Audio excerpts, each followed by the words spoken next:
hoje vamos estar dando início ao capítulo 4, o último capítulo do nosso módulo, que está lá na rota 4 da plataforma, tá certo? E fala sobre as culturas que se multiplicam. Vocês vão iniciar os estudos acessando a plataforma na rota 4, SD1, o tempo, certo? Primeira vista, na página 95. E vocês vão ver lá essa imagem, certo? E tem um textozinho que fala sobre um ritual importante para os suruís, que é uma tribo tupi-guarani. Eu quero que vocês leiam o texto, certo? E depois respondam no caderno de vocês as 3 questões que encontram-se abaixo dessa imagem, ok, pessoal? Depois disso, vocês vão estar realizando outras atividades que eu vou colocar lá na agenda para vocês.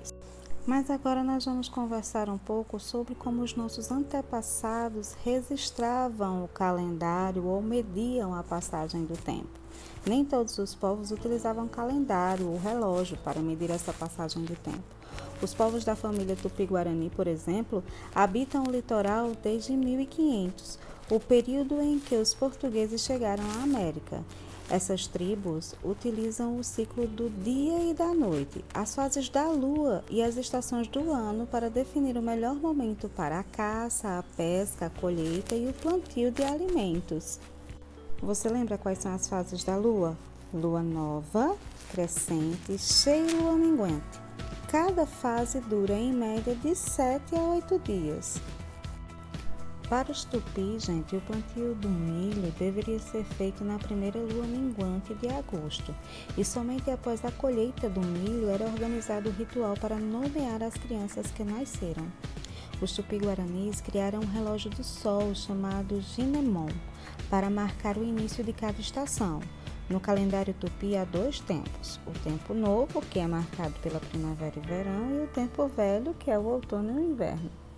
O Sol é o principal regulador da vida, sendo conhecido como Kuarai no cotidiano e Nhamandu no plano espiritual.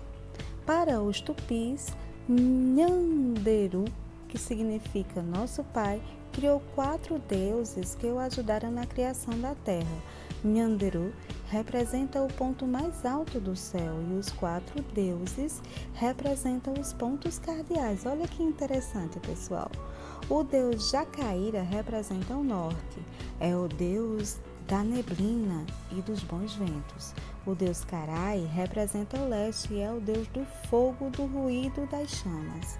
Os deuses Nhamandu representam o sul e o deus Sol é das palavras, a origem do tempo. O deus Tupã representa o oeste, é o deus das águas, da chuva e dos relâmpagos. Já para explicar o eclipse solar e lunar, os povos de língua tupi utilizavam um mito. Uma onça que vivia no céu e se chamava Xivi perseguia os irmãos do Sol e da Lua. No eclipse, os indígenas faziam algazarras para espantar a onça celeste, porque acreditavam que o fim do mundo iria ocorrer se a onça devorasse a Lua, o Sol e os outros astros, reinando aí a escuridão. Mas os povos da antiguidade, gente, contavam a passagem do tempo a partir de diferentes referências, e isso deu origem a vários tipos de calendário. Os povos da Mesopotâmia, por exemplo, desenvolveram um calendário observando as fases da lua para determinar o melhor momento de plantio da colheita e da poda. Como também, gente, os outros povos da antiguidade, os hebreus, gregos e romanos, também se inspiravam no calendário lunar na Mesopotâmia. Os egípcios construíram o primeiro calendário com 365 dias a partir da observação das cheias do rio Nilo, do Sol e das estações do ano. O calendário egípcio tinha 12 meses com 30 dias cada e estava dividido em 3 momentos: cheia do rio Nilo, semeadura e colheita. Olha só que interessante. E os calendários também eram importantes para determinados rituais religiosos. A observação do sol, da lua, das estrelas, das estações do ano criava uma conexão entre esses povos e a natureza. E ainda hoje há povos que praticam essas tradições, por exemplo, os povos griots. Na vila africana de Kokeminouri, em Burkina Faso. Eita, que tanto nome difícil, mas Tia Sam consegue. O novo chefe escolhido deve ouvir sobre a história de toda a linhagem contada pelo griot. Em algumas culturas, há a crença na existência de uma força criadora do universo e de todas as outras coisas que existem. Essa força poderia se manifestar em todos os seres vivos. Os ancestrais eram as pessoas das famílias que viveram com dignidade e honra quando estavam por aqui na Terra. Após a morte, eram cultuados por representar a ligação entre o mundo dos vivos e a força criadora. Fora isso, minha gente, a gente estudou, que a cultura egípcia foi responsável pela criação da escrita hieroglífica. Tia Sam acertou. Em outras sociedades africanas, a oralidade é muito importante para garantir a transmissão do conhecimento de geração em geração. A palavra é vista como sagrada por ter o poder de convencer e destruir.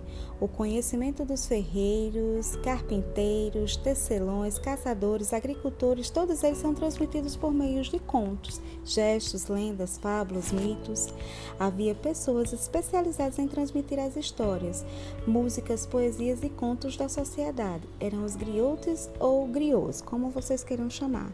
Eles poderiam inventar ou embelezar as histórias.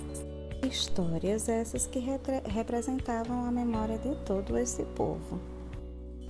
Já os muçulmanos, o islamismo, no caso, a religião monoteísta, surgiu com o profeta Maomé. Atualmente, gente, há diversas nações da África que possuem a maioria da sua população muçulmana. Vocês sabiam disso? Pois é, muito interessante. E nós vamos concluir por aqui hoje, tá certo? O restante desse conteúdo que a Tia Sam vai ministrar para vocês na próxima aula, ok? Vocês agora vão estar respondendo as atividades que a Tia Sam colocou lá na agenda para vocês. Cheiro no olho!